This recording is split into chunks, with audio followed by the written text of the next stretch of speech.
Assalamualaikum warahmatullahi wabarakatuh. Alhamdulillahirabbil alamin. Asyhadu an la ilaha illallah wa asyhadu anna Muhammadar abduhu wa rasuluh la nabiyya ba'da yaumil qiyamah.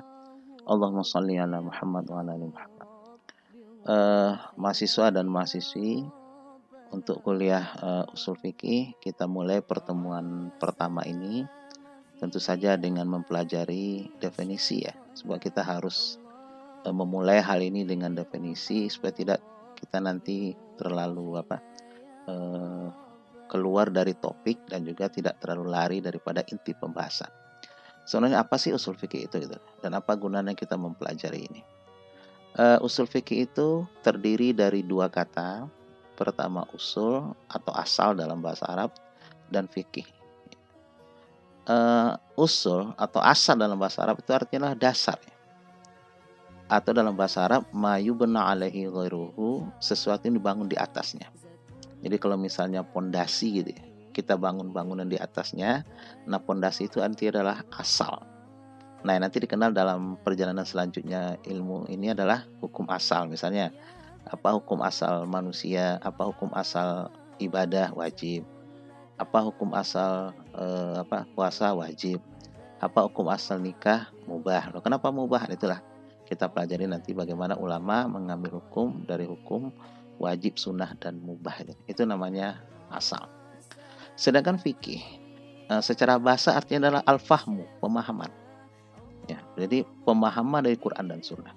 Dari sini saja kita bisa mengambil sebuah kesimpulan bahwa fikih itu adalah pemahaman dari dalil. Kadang-kadang satu dalil bisa ulama tuh berbeda pendapat gitu. Contoh, misalnya yang membatalkan wudhu adalah aula mastumun nisa, menyentuh perempuan. Itu ayatnya cuma satu dalam Al-Quran. Tapi bagi Syafi'iyah berbeda dengan Hanafiyah dalam konteks sentuhan. Sentuhan seperti apa yang membatalkan sholat? Kalau Hanabilah mengatakan bahwa sentuhan apabila bersyahwat, walaupun itu suami istri, itu tetap membatalkan.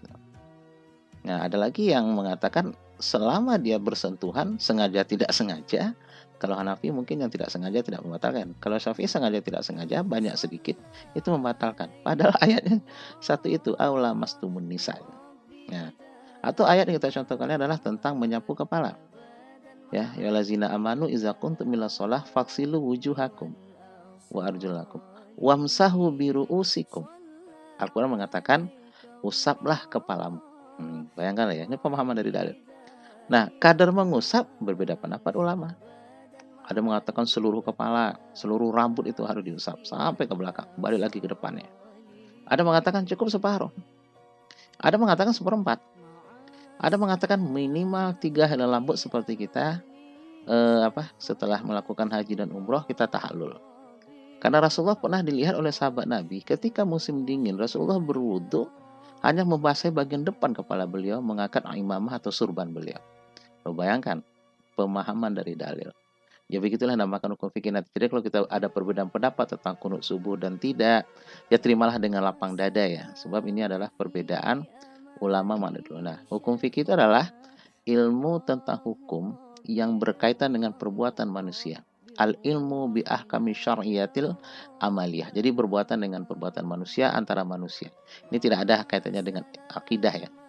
Ini antara perbuatan ya ibadah termasuk nanti di sini, muamalah, nikah, waris, hutang piutang, minjam meminjam, ya, semuanya nanti akan dibahas oleh fikih.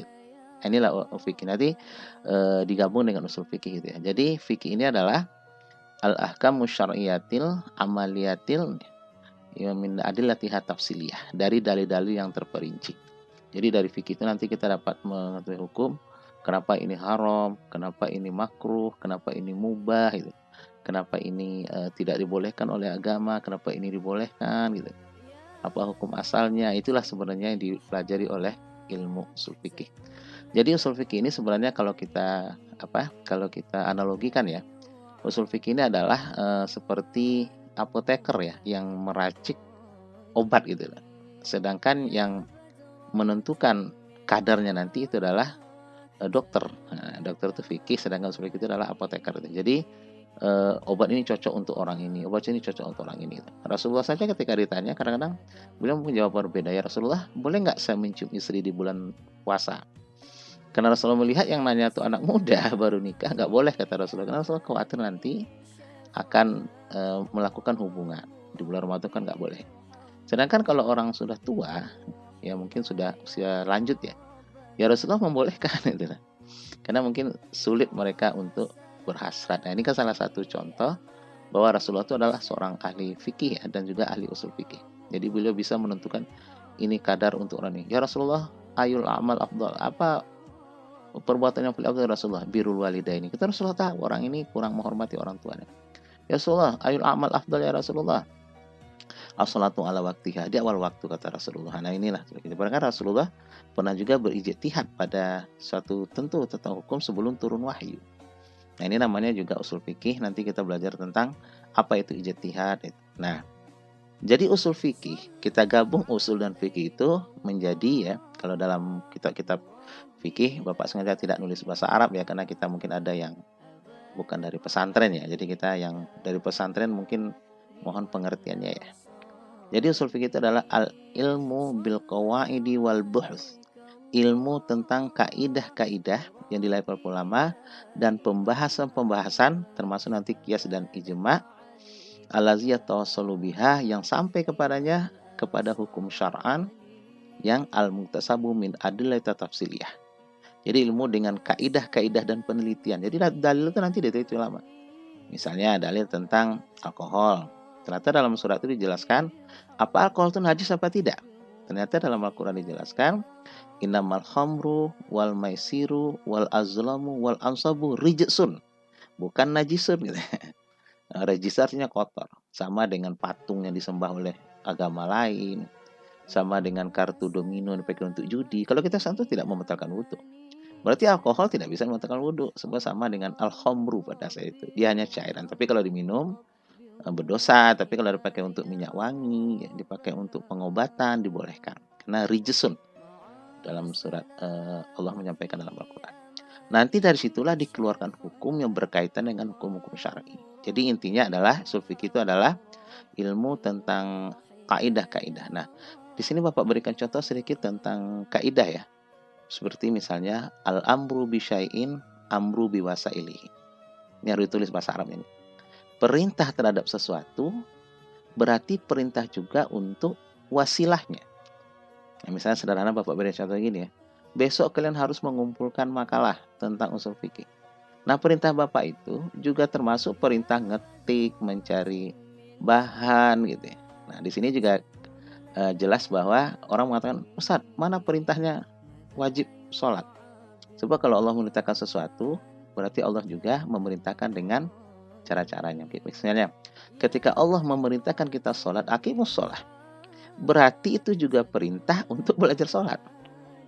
Ketika Allah menyuruh kita membaca Al-Quran, berarti perintahnya juga belajar membaca Al-Quran. Berarti membaca Al-Quran itu hukumnya wajib.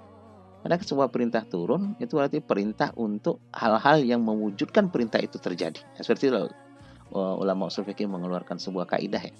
Jadi kalau ada perintah misalnya Allah menyuruh kita zakat gitu ya, berarti kita mencari harta itu hukumnya juga wajib. Jadi kalau dalam ini kan menjadi nanti kaidah fikih al-wajib la yatimu illa bihi fa wajib. Apabila sebuah kewajiban tidak sempurna dengan sesuatu itu, maka itu menjadi wajib. Contoh, Allah menyuruh kita nutup aurat. Nah, berarti membeli baju juga wajib hukumnya. Ya, membeli jilbab untuk aurat. Itu juga wajib kalau memang dengan cara itu kita bisa menutup aurat. Tapi kalau ada yang memberi hadiah, itu tidak ada masalah. Ini salah satu contoh ya dalam kaidah usul fikih. Nanti di akhir nanti kita pelajari tentang kaidah-kaidah ini, sebab kita hanya menjelaskan dulu tentang definisi. Nah, ini juga yang kita jelaskan kemarin ya. Al-amru ba'da nahy tufidul ibahah. Kalau ada perintah yang datang setelah larangan, itu hukumnya mubah. Contoh kata Rasulullah, siapa pernah melarang kalian ziarah kubur, fazuruha. Jadi perintah Rasulullah datang sebelum pernah Rasulullah melarang. Nah, kalau perintah datang setelah larangan, hukumnya mubah. Tentang nikah juga begitu. Karena fankihu ma tobalakum minan nisa itu ya. Nikahlah kalian dengan perempuan 3 dan 4 itu datang setelah larangan tidak menzolimi anak yatim. Makanya hukum nikah adalah mubah. Nah, inilah sekilas tentang dasar-dasar usul fikih ya, dari segi pembahasan, dari segi definisi, supaya kita bisa memahaminya. Terima kasih.